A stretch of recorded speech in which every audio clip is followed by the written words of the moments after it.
Time ஆயிடுச்சு. இப்படின்ற சூழல் உங்களுக்கும் இருக்குல்ல. ஒர்க் ஃப்ரம் ஹோம் பண்ணுறவங்களா இருந்தாலும் சரி, டியூட்டிக்காக வெளில போகிறவங்களா இருந்தாலும் சரி, காலையில் பிரேக்ஃபாஸ்ட் கூட சாப்பிட முடியாத அளவுக்கு ஒரு பிஸி டைட் ஷெட்யூல் இருக்கும். இது இருந்துச்சுன்னா ரொம்ப ஃபாஸ்ட்டாக பிரேக்ஃபாஸ்ட்டை ஃபினிஷ் சாப்பிட முடியும். ரொம்ப ஃபாஸ்ட்டாக கண் இமைக்கிற நொடிக்குள்ளே அவ்வளோ ஃபாஸ்ட்டாக பண்ணிட முடியும். இது என்னதான், இது நேற்று ராத்திரி நான் 8 மணிக்கே பண்ணிட்டேனே. அது எப்படி பண்ணேன்னா, அங்கே இல்லை, நேற்று ஃப்ளாஷ்பேக் பார்க்கலாமா? என் அன்பு வணக்கம். இன்றைக்கி நம்ம பிரேக்ஃபாஸ்ட் பண்ண போகிறோம். அந்த பிரேக்ஃபாஸ்ட் என்னென்னா முஸ்லி பண்ண போகிறோம். யூரோப்பியன் பிரேக்ஃபாஸ்ட்டில் இந்த முஸ்லி ஒரு இம்பார்ட்டண்ட்டான ரோல். ரொம்ப டேஸ்டியாக, ஹெல்த்தியாக, ஒரு லைட்டாக, அது இல்லாமல் ரொம்ப எனர்ஜெட்டிக்கான ஒரு பிரேக்ஃபாஸ்ட் இது. ஸோ அதை நான் இன்றைக்கி பண்ண போகிறேன். அவங்க ஓட்ஸில் பண்ணுவாங்க, நான் அவலில் பண்ண போகிறேன். ஓட்ஸை காட்டிலையும் அவலில் நிறைய சத்துக்கள் இருக்குது, அதனால நான் அவலில் பண்ணுறேன்.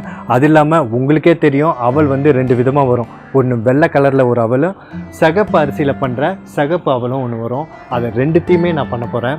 ரெண்டுத்தையும் சேர்த்து வச்சு பண்ண போகிறேன். அதுதான் மேட்ரு. ஸோ நான் இதை எப்படி பண்ணுறதுன்னு சொல்லி காட்டுறேன். 1 டம்ளர் சிகப்பு அவலையும் 1 டம்ளர் வெள்ளை அவலையும் சேர்த்துக்கிறேன். அதுக்கப்புறமா நம்ம 1.5 டம்ளர் தயிர் சேர்த்துக்கலாம்.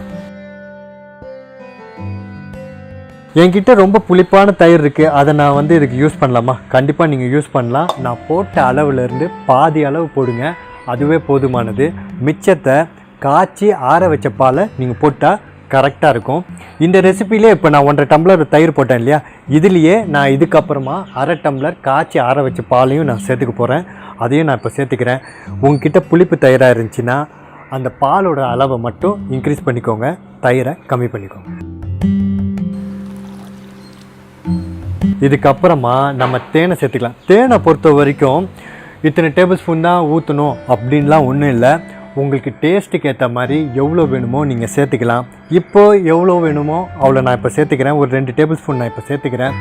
காலையில் நம்ம ஃபினிஷ் பண்ணும்போது பழங்களெல்லாம் போட்டு கடைசியாக நம்ம ஃபினிஷ் பண்ணுவோம். காலையில் எப்போ பிரேக்ஃபாஸ்ட் சாப்பிட்றோமோ அப்போ கொஞ்சம் தேன் தேவைனாலும் நம்ம எக்ஸ்ட்ராவாக சேர்த்துக்கலாம்.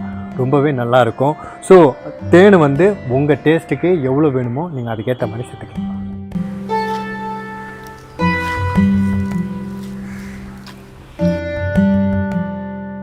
நல்லா மிக்ஸ் பண்ணியாச்சு. நான் சொன்ன அளவுப்படி பாலும் தயிரும் போட்டதுக்கப்புறமும் பத்தாத மாதிரி இருந்துச்சுன்னா நீங்கள் எக்ஸ்ட்ராவாக கொஞ்சம் பாலை ஊற்றி மிக்ஸ் பண்ணிக்கலாம். இப்போ நான் நல்லா இதை மிக்ஸ் பண்ணிட்டேன்.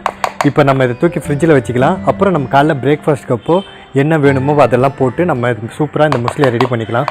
இதை தூக்கி நான் ஃப்ரிட்ஜில் வச்சுட்டு வந்துடுறேன். தூங்க போகிறதுக்கு முன்னாடி இதெல்லாம் க்ளீன் பண்ணுமே, எல்லாத்தையும் எடுத்து வச்சுட்டு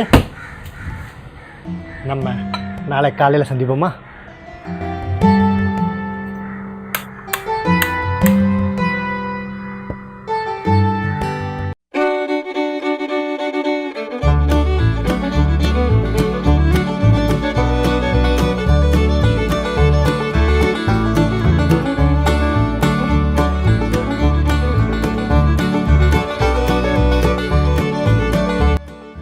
நேற்று ராத்திரி ஃப்ரிட்ஜில் வச்சேன்ல, அதுதான் அது. என்ன இது ட்ரையாக இருக்கேன்னு பார்க்குறீங்களா? அது ஒன்றும் இல்லைங்க. ஒவ்வொரு அவல் ஒவ்வொரு மாதிரி. சில அவல் மாய்ஸ்சரை அதிகமாக அப்சர்வ் பண்ணும், சில அவல் அதிகமாக அப்சர்வ் பண்ணாது. இது நல்லாவே அப்சர்வ் ஆகிருக்கு. ஸோ அதனால் என்ன, நோ ப்ராப்ளம். அதுக்கு நான் என்ன பண்ண போகிறேன், எனக்கு தேவையான கன்சிஸ்டன்சி வர வரைக்கும் நான் பால் ஊற்றிக்கிறேன். எனக்கு பிரேக்ஃபாஸ்ட்டுக்கு எவ்வளோ தேவையோ அதை மட்டும் எடுத்துகிட்டு மிச்சத்தை நான் ஃப்ரிட்ஜில் வச்சுட்டேன். இது 3 நாள் ஆனாலும் கேடாது. அரை ஆப்பிளாக கட் பண்ணி சேர்த்துக்கிறேன்.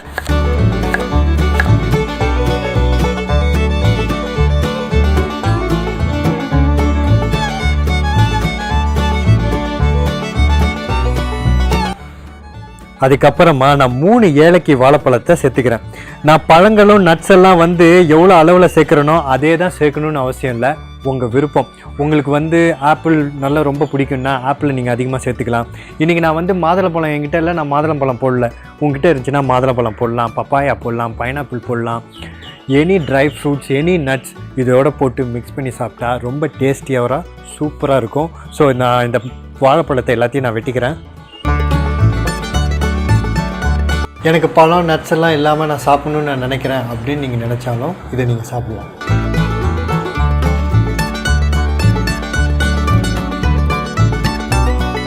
ஒரு ஏப்ரிக்காட்டையும் நான் கட் பண்ணி சேர்த்துக்கிறேன்.